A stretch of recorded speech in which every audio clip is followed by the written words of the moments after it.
শান্তিরহাটের সূর্যমুখী এই ফুলের বাগান যিনি চাষ করেছে এত সুন্দর করে, উনি হচ্ছেন ইব্রাহিম খলিল। ওনার কাছে জানতে চাইবো আসলে এই সূর্যমুখী ফুল চাষটা আপনি কি প্রতি বছর করেন নাকি? আসসালামু আলাইকুম। এই চাষটা আমি দীর্ঘদিন করি, অনেক বছর ধরে করি।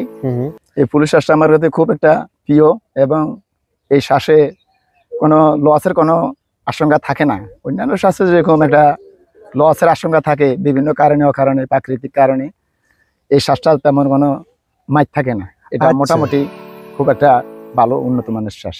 আপনার কাছে আরেকটা বিষয় জানতে চাইবো, হাতিয়াতে অনেক খালি জমি পড়ে রয়েছে, মানে ওরা জমিগুলাকে খালি রাখছে, তো সেই হিসাবে আপনি আসলে এই চাষটা আসলে এই চাষে কিভাবে আসছেন বা কার সহযোগিতায় বা কিভাবে কোন কার উদ্যোগে আসছে? আমি আসলে এই চাষটা আমাদের ৭ নং তমরিদি ইউনিয়নের একজন কৃষি কর্মকর্তা মিস্টার আলতাফ হোসেন, উনি আমার সাথে একদিন এই রাস্তায় দেখা হওয়ার পরে ওনার সাথে আমার সম্পর্ক, ওই দিন থেকে আমি ওনার সাথে সম্পর্ক আছে।